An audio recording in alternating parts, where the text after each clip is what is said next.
February 9th, 1945, 14:35 hours.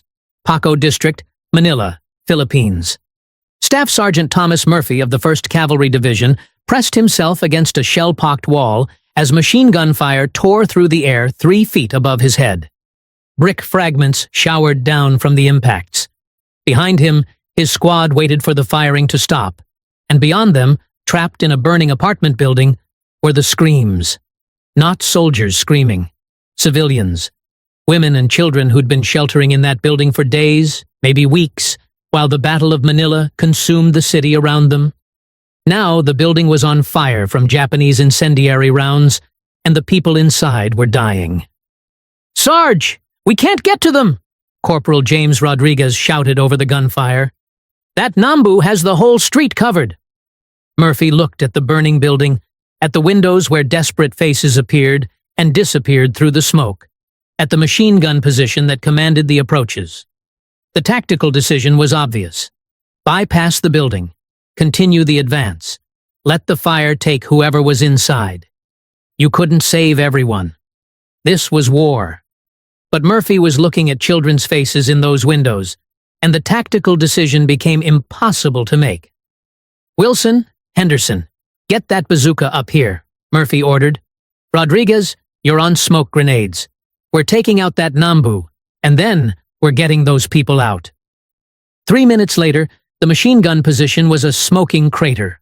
Smoke grenades obscured the street, and Murphy was running through fire toward a burning building, while 8 American soldiers followed him into hell because there were civilians who needed saving more than they needed to survive the next 10 minutes tactically.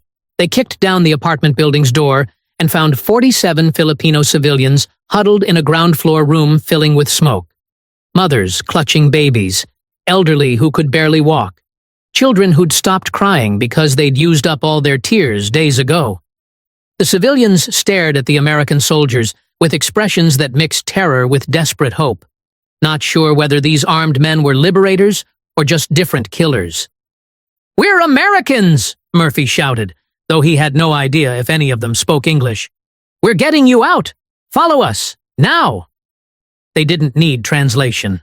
Within seconds, American soldiers were carrying children, supporting elderly, guiding families through the smoke-filled hallway, while the building groaned and cracked from the fire consuming its upper floors. They made 3 trips, soldiers running into a burning building again and again because there were more people who needed carrying, more children who couldn't walk fast enough, more elderly who'd collapse without support.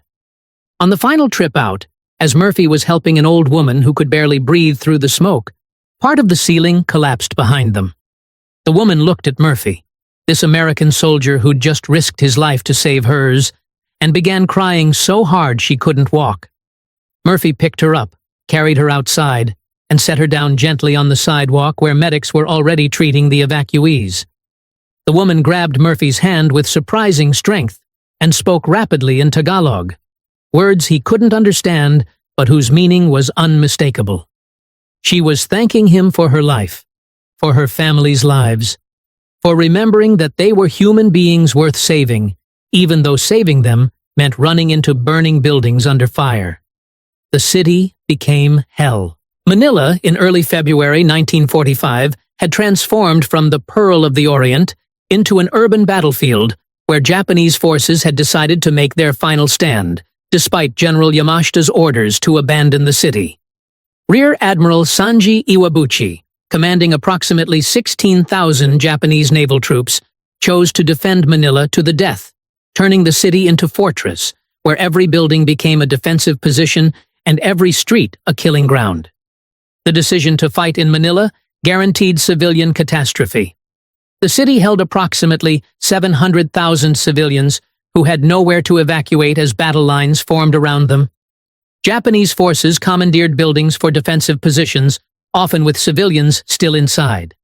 American forces advancing to liberate the city had to fight through urban terrain, where every assault risked civilian casualties, where artillery and air support would inevitably kill innocents alongside enemy soldiers. The scale of urban warfare that developed exceeded anything American forces had experienced in the Pacific. The fighting in Manila from February 3rd to March 3rd 1945, involved house-to-house combat through a modern city where approximately 100,000 Filipino civilians would die. More civilian deaths than American forces would suffer in combat casualties during the entire Philippine campaign. Approximately 16,000 civilians were killed deliberately by Japanese forces through massacres and atrocities. Another 84,000 died from artillery fire, collapsing buildings, starvation, disease, and the general catastrophe of having a major city become a battlefield. By battle's end, 80% of Manila's buildings were damaged or destroyed, leaving hundreds of thousands homeless, even after liberation. The Americans advancing into Manila in early February understood they were fighting not just to defeat Japanese forces, but to save whatever civilian population could survive the battle. The dual mission, destroy enemy forces while minimizing civilian casualties and rescuing trapped populations, created tactical complications that slowed American advance and increased American casualties, but reflected values that insisted civilians were worth protecting even at military cost. The advance through fire. American forces pushing into Manila district by district encountered tactical nightmare where Japanese defenses were deliberately positioned to maximize civilian casualties. Japanese forces fortified hospitals, schools, churches, and residential buildings, ensuring that American forces couldn't assault positions without risking civilians. Booby traps were placed in areas where civilians might seek shelter. Artillery was directed at refugee columns attempting to escape combat zones. The American response was to advance more slowly and carefully than tactical efficiency would dictate, accepting increased risk to American forces in exchange for reduced civilian casualties. Infantry assaulted fortified buildings using small arms and grenades rather than calling in artillery that would collapse structures with civilians inside. Armor supported infantry advances, but held fire when civilians were visible. The systematic prioritization of civilian safety over tactical speed meant the Battle of Manila took nearly a month when aggressive use of firepower might have ended it in days. Private First Class Eugene Henderson, advancing through Ermita District with the 37th Infantry Division, described the tactical complications. Every building could have Japanese soldiers, civilians, or both. We'd approach a position expecting to fight, find civilians inside, have to secure them while still under fire from other positions. Sometimes Japanese would fire from buildings with civilians in them, forcing us to assault with extreme caution. We took casualties because we couldn't just blow up every building that might have enemies. We had to clear them carefully because there might be families hiding inside. The systematic care taken to avoid civilian casualties stood in stark contrast to Japanese conduct. Japanese forces throughout the battle used civilians as human shields, positioned defensive positions deliberately to maximize civilian exposure to American fire, and conducted massacres of civilians in occupied districts. The contrast between American efforts to minimize civilian deaths and Japanese willingness to maximize them couldn't have been starker. The rescue operations begin. As American forces secured districts, they immediately encountered thousands of civilians who'd been trapped without food, water, or medical care for days or weeks. The civilians were in desperate condition, starving, dehydrated, wounded from shelling and building collapses, traumatized by weeks of terror.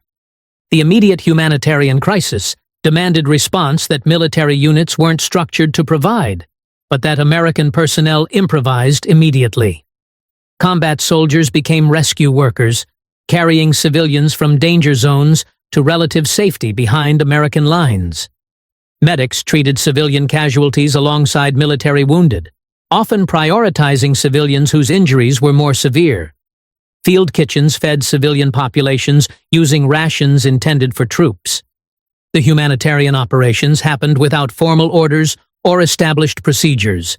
Individual soldiers and units made decisions to help because the need was overwhelming, and the alternative was letting civilians die.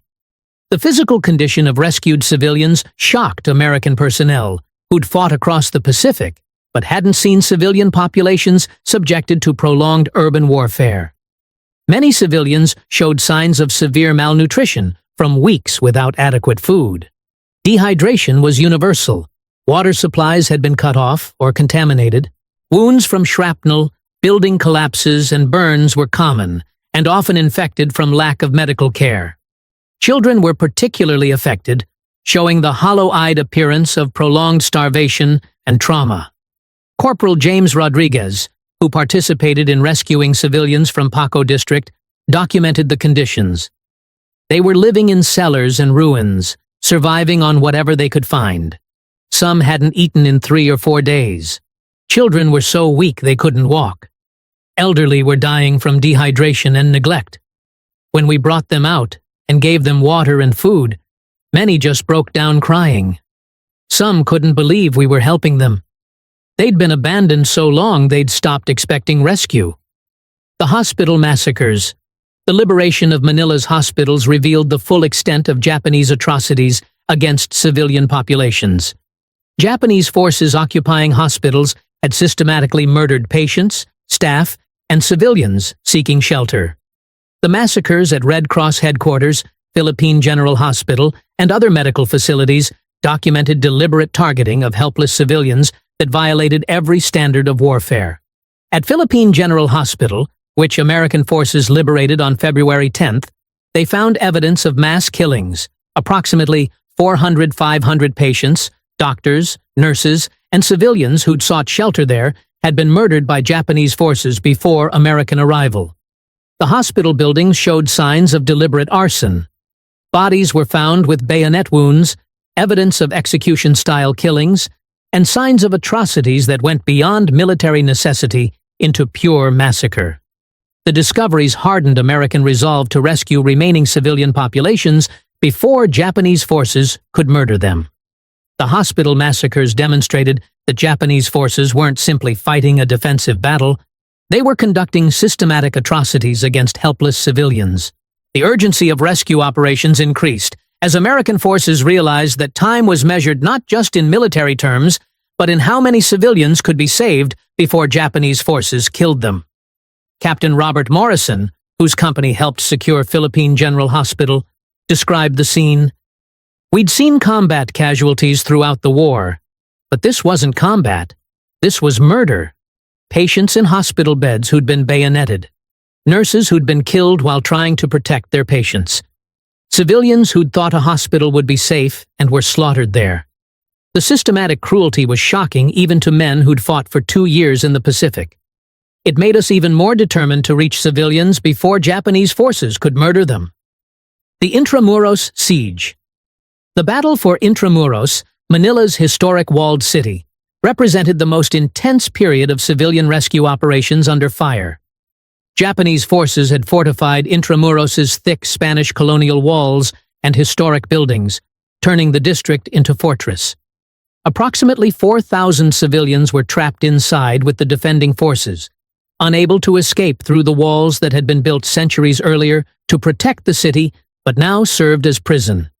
American forces faced impossible tactical choice: assault Intramuros aggressively and risk massive civilian casualties, or approach cautiously and extend the battle while trapped civilians died from starvation, shelling, and Japanese atrocities. The decision was to use massive firepower to breach walls and suppress Japanese defenses, then send infantry to fight through the interior while trying to locate and rescue civilians. The assault on Intramuros, beginning February 17th, was the most intense urban combat of the Manila battle. Artillery pounded the walls for days, creating breaches for infantry assault. The bombardment was necessary to reduce Japanese defenses, but inevitably killed civilians trapped inside.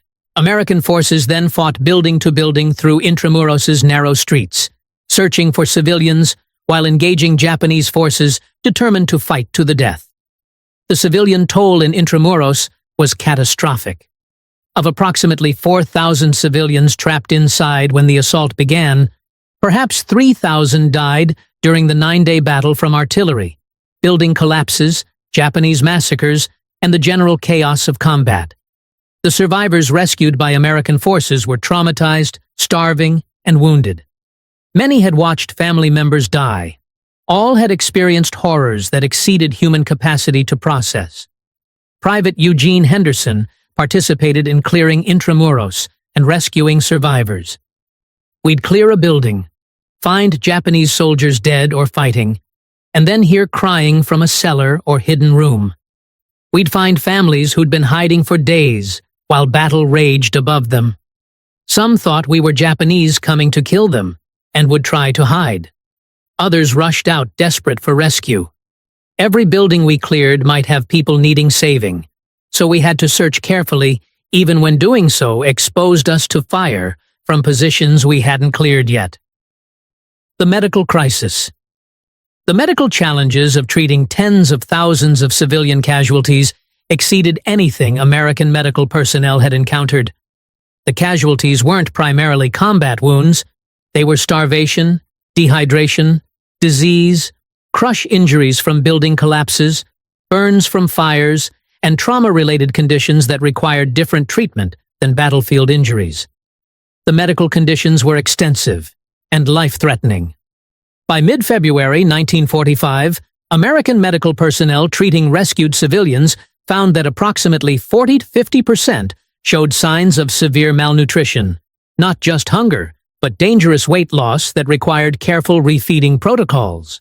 Dehydration was nearly universal among civilians who'd been without clean water for days or weeks, with approximately 60 to 70% requiring intravenous fluids.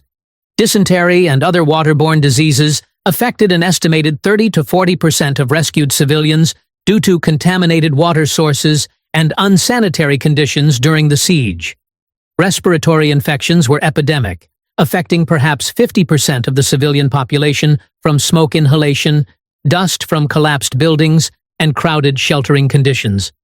Burns from fires were common, with approximately 15–20% of rescued civilians showing burn injuries ranging from minor to life-threatening.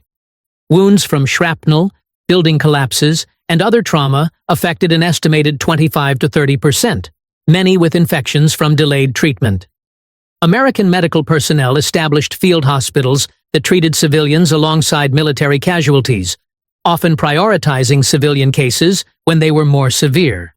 The medical care provided to Filipino civilians used the same resources, techniques, and standards applied to American wounded. Blood plasma, antibiotics, surgical interventions, all were made available to civilians despite resource constraints. Captain Sarah Chen, an Army nurse working in a field hospital treating both military and civilian casualties, documented the medical challenges. We'd treat combat wounds on American soldiers, then turn to treating malnourished children, then back to military casualties. The civilian cases were often more heartbreaking because they'd suffered for so long before we could reach them. Children dying from starvation, elderly dying from treatable wounds that had become infected, women who'd been traumatized beyond what we could address with the resources available. We saved many, but we lost many too, people who would have survived if we'd reached them days or weeks earlier. The liberation's cost. By early March 1945, when organized Japanese resistance in Manila ended, the city lay in ruins and approximately 100,000 Filipino civilians were dead. But American and Filipino forces had rescued tens of thousands who would have died without intervention, providing food, water, medical care, and protection that meant survival instead of death. The rescue operations came at significant cost. American forces suffered approximately 1,010 killed and 5,565 wounded during the month-long battle. Casualties increased by tactical decisions to prioritize civilian safety over aggressive use of firepower. The resources dedicated to humanitarian operations reduced supplies available for combat operations. The time taken to rescue civilians extended the battle beyond what might have been necessary with unrestricted warfare. But American forces maintained humanitarian operations throughout the battle because saving civilians was considered inherent to their mission rather than optional. The decision reflected values that insisted human life had worth regardless of nationality, that defeating enemies didn't mean abandoning civilians to die, that victory measured not just in military terms, but in lives saved. The gratitude that couldn't be contained.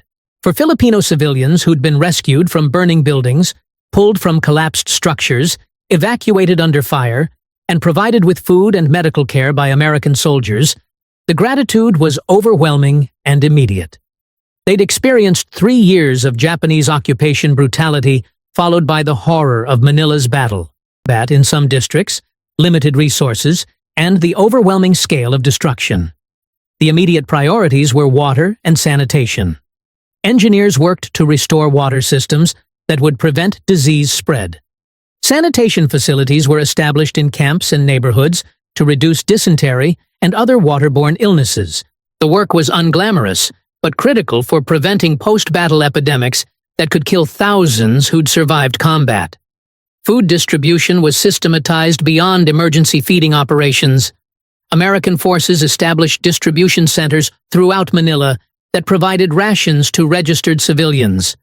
The system ensured everyone received adequate food while preventing chaos and black market diversion.